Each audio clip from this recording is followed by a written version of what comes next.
የጠቅላይ ፍርድ ቤት የለውጥ ስራዎችን ወደ ተመለከተው የአጀንዳ ጉዳያችን አለፍን። በአማራ ክልል ጠቅላይ ፍርድ ቤት ፈጣንና ግልጽ የሆነ አገልግሎት ያገኙ መሆኑን ተገልጋዮችና ጠበቆች ገለጹ። በዲጂታል የታገዘ ተስፋ ሰጪ አገልግሎት አሰጣጡ ተጠናክሮ መቀጠል እንደሚገባውም አመላክተዋል። ሰለሞን ዘመኑ የአማራ ክልል ጠቅላይ ፍርድ ቤት የክልሉ ሕዝብ የተቀላጠፈ ፍትህ እንዲያገኝ ለማስቻል እየተገበረ በሚገኘው የዲጂታላይዜሽን እና የሪፎርም ተግባራት በፍትህ ፈላጊው ህብረተሰብ ዘንድ እርካታ እየፈጠረ ነው። ከወልቃይት ጠገዴ ሰቲት ሁመራ ዞን ዳንሻ ወረዳ የመጡት አቶ ደጀን ጠለለንና የባህር ዳር ነዋሪውን አቶ የሱፍ ሞሳን ያገኘናቸው በክልሉ ጠቅላይ ፍርድ ቤት በቀጠሮ ቀናቸው ሲሆን የጠቅላይ ፍርድ ቤቱን አገልግሎት አሰጣጥ አድንቀዋል። ከዚህ መጀመሪያ ዘበኞች ነው የጠየቁኝ። በሩ በዚህ 2 ሰዓት ሲከፈት ገባል አሉኝ። ሲከፈት ገባሁ። ወዲያው ወደ ታች መዝግብ ቤት ምናምን አሉኝ። ያው ሁሉ ነው ቢተባበር በቃ ጥሩ ነው። ስገባ የጠየቁት ሰው ግልጽ ነው የነገረኝ። በህዳር ወር መጥቼ ነበር። አጋጣሚ ጧት ግብቼው ማመልከቻ ያመጣሁትን ወዲያው በ9 ሰዓት መልስ ሰጥተውኝ እጄ ወጥቻለሁ። መልሱ እጄ ወደ ፌዴራል ያው ሰበር ሂጃለሁ ማለት ነው። መስተንግዶ በጣም ጥሩ ነው። ወዲያው በጣም ተቀላጠፈ ነው ያስተናግዱኝ። ዛሬም በዛ ምክንያት ሁለተኛ ከሳሽ ነበረኝ። እንደዛ መጣሁኝ። አሁንም ገብቻ አሁን ውሳኔው ሰጥተውኛል። ግልባጭ እጄ ወጥቻለሁ ማለት ነው። እኔ በቤተሰብ ንብረት ጉዳይ ክርክር ይዤ ነው በዛ ጉዳይ ላይ የመጣሁት። የምትጉላለው ነገር የለም፣ ሰዓት የምታቃጥለው ነገር የለም። ገብተህ ትቀመጣለህ። በቃ ስትጠራ ተስተናግደህ ትወጣለህ። ወረቀት ምናምን የምታባክነው ነገር የለም። ሜሴጅ ይላክልሃል። በኮምፒውተር የሚተላለፍልህ በቃ በዛ ቁጥር ይዘህ ሄደህ በዛ ቁጥር ይወጣልሃል። መረጃ ክፍል ትሄድና መረጃ ትወስዳለህ። እዚህ ሄድ ትላለች። ያ ደግሞ በሜሴጅ ይልክልሃል በኮምፒውተር አማካኝነት። ከዛ ደግሞ ሄድ ትላለህ። በቃ ሰው ጋር የምትገናኘው ነገር የለም ማለት ያለ አግባብ የሆኑ ነገሮችን እንደዚህ ከሌላ አግኝቼ እንደዚህ አድርጌ ምናምን እንጠቀማለሁ ብለህ እንትን ማለት አትችልም። በቃ አሪፍ ነው። በቃ ከሙስና የጸዳ ነው። ባለጉዳዮቹ ከዚህ ቀደም ከለመዱት የፍርድ ቤቶች አሰራር በተለየ ሁኔታ ግልጽና ቀልጣፋ መስተንግዶና ውሳኔ አሰጣጥ መመልከታቸውንም ተናግረዋል። በጣም ከሁኔ ነበር መጀመሪያ በእውነት ነው የምናገር። መጀመሪያ ከሁኔ ነበር። ሁሉ ሰው ቢተባበር ስጠይቅ ወዲያው ጠይቃለሁ። ወዲያው አስመላክቶ የሚሰድ ሰው በጣም ጥሩ ነው። ደስ ይላል። ሰራተኛ በሙሉ የተባበረኝ እቺ ወደዚህ ያሉኝ ቀጥታ ወደ በቃ በአንድ ጊዜ ነው ተጨረሰልኝ። አሁን በአንድ ሰዓት ጨርሼ እወጣለሁ ብዬ አላሰብኩትም ነበር። የእውነት ኮምፒውተር ነው። በጣም የተቀላጠፈ ስራ ነው እና በጣም ያመሰግን። እኔ በፊት ረጅም ሰዓት እቀመጥ ነበረ። ለምሳሌ 3 ሰዓት ሆኖ ቀጠሮዬ መስሪያ ቤት 2 ሰዓት ስለሚከፈት ብቻ መጥቼ 2 ሰዓት እቀመጥና ረጅም ሰዓት ያላግበት ትቀመጣለህ። ወረፋ እስከሚደርስ ትባላለህ። አትጠራም ምን አትልም። አሁን ግን የምጠራባትን ሰዓት ደቂቃ ምናምን ስለማውቃት ሰዓት አላባክንም። ስመጣ ሞላው ተጠርቼ እገባለሁ። ተስተናግጄ እወጣለሁ። የፍትህ ፈላጊ አካላትን ጉዳዮች ይዘው ወደ ችሎቶች የሚቀርቡ በጥብቅና ሙያ የተሰማሩ የጥብቅና ባለሙያዎችም በክልሉ ጠቅላይ ፍርድ ቤት እየታየ ያለውን የአገልግሎት አሰጣጥ መሻሻል እንዲህ ገልጸዋል።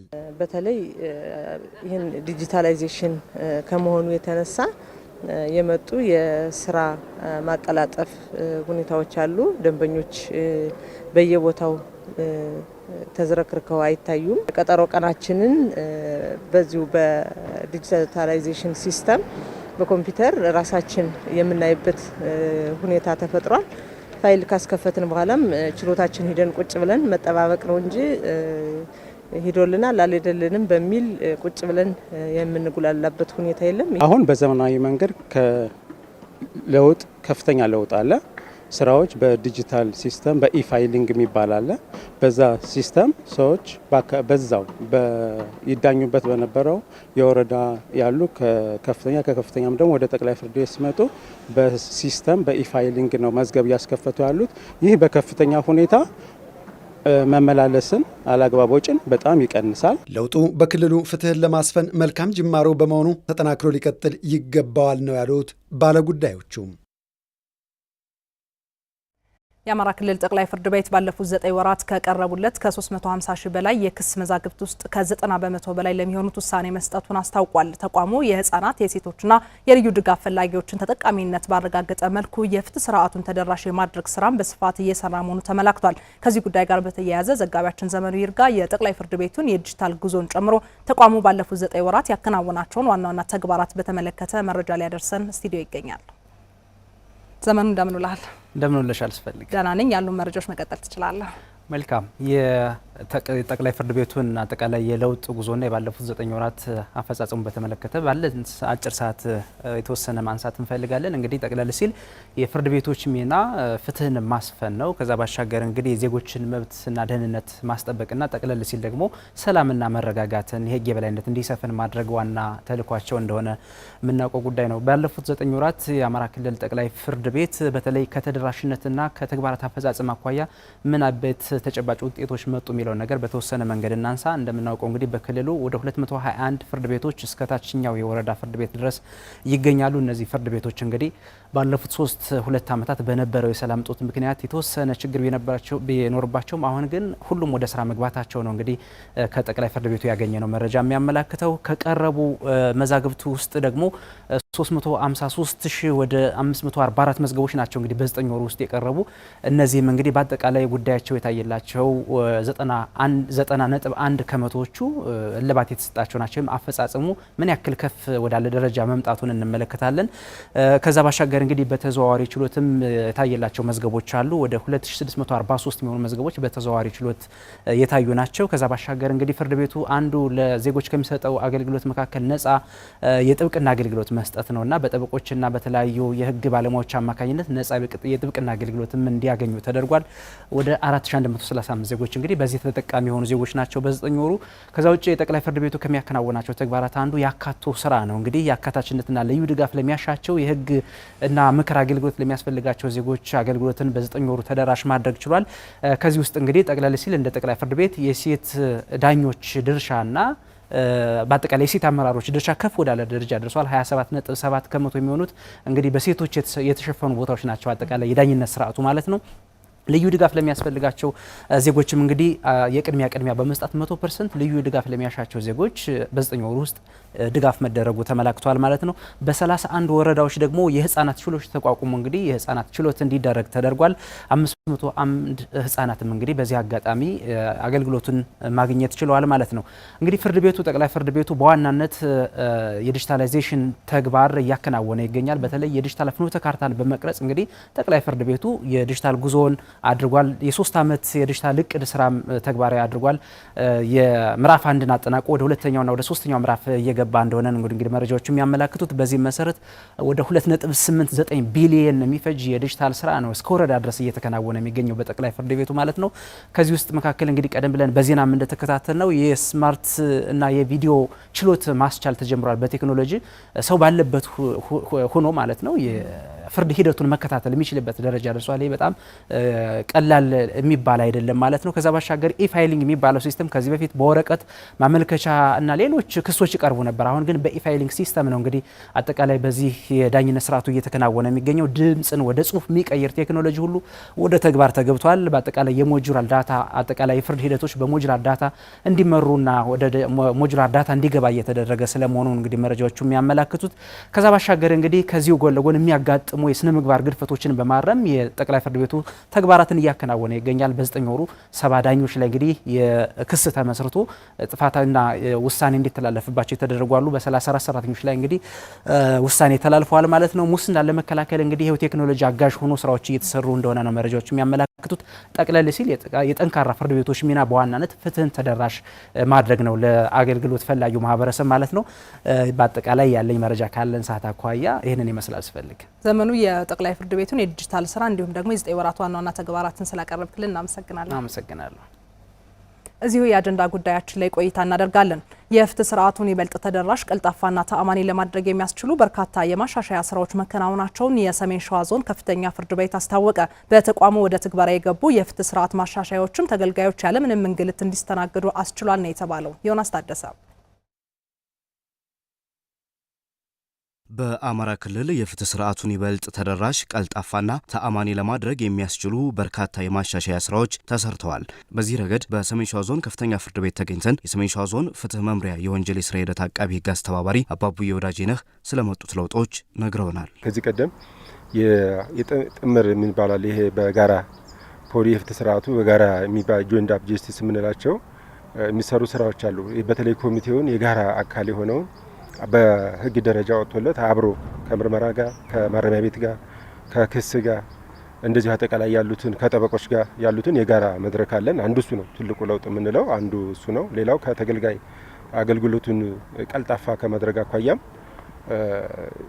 ብዙ የተሻሻሉ ለውጦች እንዳሉ እናያለን። የሰሜን ሸዋ ዞን ከፍተኛ ፍርድ ቤት የዳኞች አስተዳደር ንዑስ ጉባኤ ጽህፈት ቤት ኃላፊ ይርጋ ደጀኔ በበኩላቸው ከዚህ ቀደም ከነበሩ ባህላዊ አሰራሮች በመውጣታችን ብዙ እንግልቶችን ያስቀረ ነው ብለዋል። መዝገብ ቤት ሄዶ ተፈልጎ ነው ማኑዋሊ ነው የሚሰራው። አሁን ግን ቀጥታ ኦንላይን ያገኙታል። ስለዚህ አክሰስ ማድረግ ይችላሉ ማለት ነው። ይሄ በክልሉ ጠቅላይ ፍርድ ቤት፣ በባህር ዳርና አካባቢው ከፍተኛ ፍርድ ቤት፣ በደቡብ ወሎ ዞን ከፍተኛ ፍርድ ቤት ተጀምሯል። እኛም ጋር አሁን እየተጀመረ ነው። ስለዚህ ባለ ጉዳይ ያለ አግባብ አይመላለስም ማለት ነው። እስከዛሬ ታይቶ በማይታወቅ ሁኔታ የክልሉ ጠቅላይ ፍርድ ቤት ፍርድ ቤቶችን ከማዘመን አንጻር በጣም ስር ነቀል የሆነ ለውጥ አለ። አጠቃላይ አሰራሩ መሻሻሉንና ያለምንም እንግልት መስተናገዳቸውን ይህም መቀጠል እንዳለበት ደግሞ የነገሩን በወቅቱ ያገኘናቸው ተገልጋይ ናቸው። በሰላም ነው የሚሸኙን። እንግዳም ይቀበላሉ፣ ሰዓቱን የሚያከብራሉ። ስነ ስርዓት የተከበረበት ፍርድ ቤት ነው። በጣም ጥሩ ነው። የተሻሻለ ጥሩ መስሪያ ቤት ነው ብዬ ነው። ጠቅላላውን እንደዚህ ከቀጠለ እውነትም ህዝቡ ያለ መንገላታት በደንብ ይጠቀማል ማለት ነው። የሰሜን ሸዋ ዞን ከፍተኛ ፍርድ ቤት ፕሬዝዳንት ዮሐንስ ወንድሙ አጠቃላይ በማሻሻያው ረገድ ስለተካተቱ ጉዳዮች ነግረውናል። ከህግ ማዕቀፍ አንጻር ያየን እንደሆነ ካሁን ቀደም የህግ ማዕቀፍ የሌላቸው ጉዳዮችን የህግ ማዕቀፍ እንዲያገኙ የማድረግ ስራዎች አንዱ የሚጠቀሰው ነው። ለምሳሌ የጉዳዮች ፍሰት አስተዳደር መመሪያ፣ የችሎት ስነ ስርዓት አስተዳደር መመሪያ፣ የባህል ፍርድ ቤቶችን የሚመለከት ለማቋቋም ማለት ነው አዋጅና ይህን ተከትሎ ደንብ የማውጣት የዳኞችን ነጻነትና ከለላ የመስጠት አዋጅን የሚመለከት እና ሌሎች ዝርዝር አዋጆችና ደንቦች በአግባቡ የወጡበት ሁኔታ አለ። በተለይም ዘመኑን የሚመጥን አሰራር ተግባራዊ መደረጉ ብዙ ጠቀሜታዎችን ስለማስገኘቱም ተገልጿል። ዳኛና ባለጉዳዩ አይተዋወቅም። ዳኛዎች የሚያዩት ጉዳዩን ብቻ ነው። መርምረው በዲጂታል አሰራር ስርዓት መልሰው ወደ ከፍተኛ ፍርድ ቤት ይልኩታል ማለት ነው። ስለዚህ ቅሬታን ይቀንሳል፣ የመልካም አስተዳደር ችግርን ያስወግዳል። ፕላስ ደግሞ ግልጸኝነትን ከፍ በማድረግ ተአማኒነትንም በዛው ልክ ከፍ ያደርጋል ማለት ነው። የአማራ ክልል ጠቅላይ ፍርድ ቤት የዳኝነት ስርዓቱን ከማንኛውም ጣልቃ ገብነት ነጻ ለማድረግ የዲጂታል ፋይል አያያዝን በስፋት ለመተግበርና የፍትህ ተደራሽነትን እስከ ገጠር ለማዳረስ የተለያዩ የማሻሻያ ስራዎችን በማድረግ ወደ ትግበራ ማስገባቱ ይታወሳል። በተለይም ተቋሙ ወደ ትግበራ ያስገባቸው የዲጂታላይዜሽን ስራዎች ተገልጋዮች ባሉበት ቦታ ሆነው ፋይል እንዲከፍቱና ፈጣን ፍትህ እንዲያገኙ በር መክፈቱንም ከተቋሙ የተገኙ መረጃዎች ያመላክታሉ። በመሆኑም በእነዚህና ሌሎች ተያያዥ የማሻሻያ ስራዎችና የመጡ ለውጦችን በተመለከተ ተጨማሪ መረጃ ሊያጋሩን የአማራ ክልል ጠቅላይ ፍርድ ቤት ፕሬዝዳንት አቶ አለማንተ አግደው ስቱዲዮ ይገኛሉ። ከሳቸው ጋር ቆይታ የምናደርግ ይሆናል። አቶ አለማንተ በቅድሚያ ለጊዜው እጅግ አድርጌ አመሰግናለሁ። እንኳን ደህና መጡ። እንኳን ቆይሽ። እኔም አመሰግናለሁ። መልካም። እንግዲህ ቀደም ሲልም ስንመለከታቸው እንደነበሩት በአጀንዳ ሰዓታችን የዳኝነት ስርዓቱ በተለይ ደግሞ ከፖለቲካና ከሌሎች አካላት ጋር ጣልቃ ገብነት ነጻ ሆኖ እንዲሰራ ለማስቻል የተከናወኑ የህግና የአሰራር ማሻሻያዎች ምንድን ናቸው? መልካም። እንግዲህ የፍርድ ቤቶች በፌዴራል ህገ መንግስትም ሆነ በክልሉ ህገ መንግስት ነጻ ሆነው ተቋቁመዋል። ነገር ግን ይሄ ደግሞ ወደ መሬት መውረድ ይኖርበታልና በክልላችን በፍርድ ቤቶች ማቋቋሚያ አዋጅ እንደዚሁ ነጻ ሆነው እንዲሰሩ ይጠበቃል። ይሄንን ወደ ተግባር ለመቀየር የተለያዩ እርምጃዎች ተወስደዋል። የመጀመሪያው እንግዲህ ዳኞች ለህግና ለህሊናቸው ነው ተገዢ ሆነው ስራቸውን መስራት የሚጠበቅባቸው። ከማንኛውም ጣልቃ ገብነት ነጻ መሆን አለባቸው። ከዚህ በፊት እኛ ክልል አካባቢ ያጋጠመ የነበረው ከዳኞች አንዳንዴ በሚሰጧቸው ትዕዛዞች፣ ውሳኔዎች የተነሳ ከተጠያቂነት ጋር የሚያያዙ ጉዳዮች ነበሩ። ባለፈው ዓመት የክልሉ ምክር ቤት ባጸደቀው አዋጅ ያለመከሰስ መብታቸው ተረጋግጧል። ከዛ ባሻገር እንግዲህ ፍርድ ቤቶች ለምክር ቤት ነው ተጠሪነታቸውና የሚያቀርቧቸው ሪፖርቶች በምክር ቤት እየተገመገሙ ግብረ መልስ የሚሰጥባቸው ነው የሚሆኑት። ስለዚህ የተለያዩ እንግዲህ እንደ ጣልቃ ገብነት ሊታዩ የሚችሉ አደረጃጀቶች ነበሩ። የፍትህ ስርዓት ማሻሻያ የሚባል የፍርድ ቤት ስራዎች በአስፈጻሚዎች የሚገመገምበት፣ ነገር ግን እሱ ቀርቶ አሁን ላይ የዳኝነትና ፍትህ አካላት የትብብር መድረክ በአዋጅ ተቋቁሞ ራሱ ፍርድ ቤት የሚመራበት ያም ሆኖ ደግሞ ከሚመለከታቸው የመንግስት አካላት ከምክር ቤት ጋር በሪፖርት ከክልሉ መንግስት ጋር ደግሞ ከበጀት ጋር በተያያዘ በመደጋገፍና በመተባበር ግን ደግሞ ፍርድ ቤት ነጻነቱን ጠብቆ የሚሰራበትን የአሰራር ስርዓቶችና የህግ ማዕቀፎች ተግባራዊ ያደረግን እንገኛለን። መልካም እንግዲህ በማሻሻያው የቴክኖሎጂ አጠቃቀምና በተለይ ደግሞ የዲጂታል ፋይል አያያዝ ላይ የተሰሩ ስራዎች የፍርድ ቤቶችን የስራ ጫና በመቀነስ ረገድ ያላቸው ሚና ምንድን ነው? መልካም እንግዲህ የዳኝነት አገልግሎት የፍትህ አገልግሎት በአጠቃላይ ቀልጣፋ መሆን አለበት፣ ውጤታማና ፍትሃዊ አገልግሎት መሆን አለበት። ይሄን ለማረጋገጥ በተለይ ከግልጽነትና ተጠያቂነት አንጻር ከዚህ በፊት ይሰሩ የነበሩ ስራዎችን በመሰረታዊነት ለመቀየር ተሞክሯል። የ3 ዓመት የዲጂታላይዜሽን ሮድማፕ ተዘጋጅቶ ከ2017 ጀምሮ ተግባራዊ እየተደረገ ነው። ባለፈው ዓመት ጠቅላይ ፍርድ ቤት ላይ ያጠናቀናል። በዚህ ዓመት እስከ ከፍተኛ ፍርድ ቤቶች ድረስ እየተጠናቀቀ ነው ያለው። የሚቀጥለው ዓመት ደግሞ ወረዳ ድረስ ይጠናቀቃል። አሁን ባለንበት ሁኔታ ዜጎቻችን ተገልጋዮቻችን ለምሳሌ ባህር ዳር ያለው ጠቅላይ ፍርድ ቤት ጉዳይ ካላቸው ከየትኛውም የክልሉ አካባቢ በአካል መምጣት አይጠበቅባቸውም። የርቀት ክርክር እያደረግን ነው። ስማርት ኮርቶችን አደራጅተን ወደ ስራ ገብተናል። መዝገብ ለመክፈትም አቤቱታ ለማቅረብም እንደዚሁ በአካል መምጣት አይጠበቅባቸውም። ባሉበት አካባቢ ሴንተሮች ከፍተኛ ፍርድ ቤቶችን ወረዳ ፍርድ ቤቶችን ተጠቅመው ዲጂታሊ ፋይል የሚከፍቱበት አቤቱታ የሚያቀርቡበትን ሁኔታ በዚህ ምክንያት ደግሞ ዜጎቻችንን ከብዙ እንግልት ከብዙ ወጪ እና ውጣ ውረድ እንደዚሁም ጊዜያቸውን በአግባቡ እንዲጠቀሙ ምርት ስራ ላይ እንዲያውሉ አድርገናልና በዚህ ረገድ የመጣው ለውጥ እውነት ለመናገር በጣም አስደሳች ነው። ለኛም ዜጎቻችንን ከብዙ እንግልት የታደገ ነው።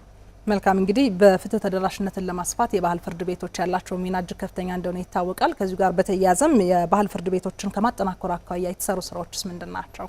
መልካም እንግዲህ የዳኝነት ተደራሽነት ሲባል አንደኛው ቅድም ዲጂታላይዜሽን ነው። በዲጂታላይዜሽን ወደ ተገልጋዩ መድረስ፣ ሌላኛው አማራጭ ደግሞ ከመደበኛው ስርዓት ውጪ ያሉ ሌሎች አማራጮችን ሌሎች ሀገራት እንደሚተገብሩት መተግበር ነው። ይሄ በክልላችን የዳበረ የባህል ስርዓት ያለበትና አለመግባባቶች፣ ግጭቶች በሽምግልና የሚፈቱበት ስርዓት በጣም የዳበረ ስለነበር የመጀመሪያው ነገር ያደረግነው በክልሉ ምክር ቤት የህግ እውቅና እንዲያገኝ ነው። ከዛ በኋላ ግን በየቀበሌው የክልሉ ፍርድ ቤቶችና የባህልና ቱሪዝም ቢሮ በጋራ በመሆን ዳኞች ማህበረሰቡ ራሱ እየመረጠ የተደራጁበት ሁኔታ አለ። አሁን ላይ ጉዳዮችን ወደ ማየት ተሸጋግረዋልና ከ1000 በላይ የባህል ፍርድ ቤቶች ኦልሬዲ ተቋቁመው ስራ ጀምረዋል።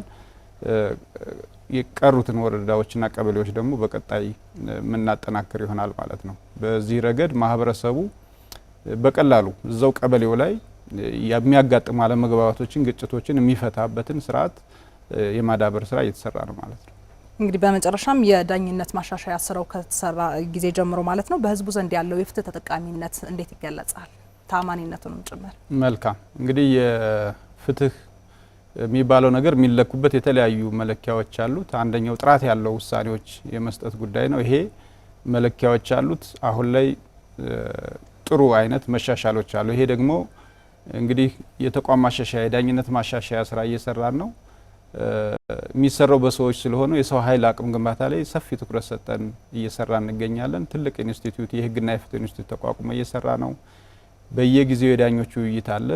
ለመጀመሪያ ጊዜ በዚህ አመት የተጀመረ ዳኞቻችን እስከ ወረዳ ድረስ በወር 2 እየተገናኙ በህግ ጉዳዮች ላይ ውይይት እያደረጉ ወደ አንድ አይነት መግባባት የሚመጡበትን ይህም ማለት የህግ አተረጓጎም ከሰው ሰው እንዳይለያይና ወጥ እንዲሆን ያደረገበት ሁኔታ አለ። በህብረተሰቡ የሚሰጡ ግባቶች ፊድባኮች ከበፊቱ የተሻለ ነው። ግን ስቲል ገና ብዙ መስራት ያለብን ስራ አለ። ብዙ እቅዶች አሉ። ፍርድ ቤቱ በለውጥ ጎዳና ላይ ነው ያለው። ተጨባጭ ውጤቶች አስመዝግቧል። ግን ደግሞ እንደ አጠቃላይ የፍትህ ስርዓቱን ጨምሮ የዳኝነትና የፍትህ የትብብር መድረኩን እንደሚመራ ተቋምም በክልሉ ከዚህ የተሻለ ውጤት ለማስመዝገብ ብዙ ስራዎች እየተሰሩ ነው ማለት ነው። መልካም። አቶ አለማን ታግደው የአማራ ክልል ጠቅላይ ፍርድ ቤት ፕሬዚዳንት በአቦሌ አጀንዳ ሰዓት ላይ ተገኝተው ላነሳናቸው ጥያቄዎች ምላሽና ማብራሪያ ስለሰጡን እጅግ አድርገን እናመሰግናለን። እኔ አመሰግናለሁ።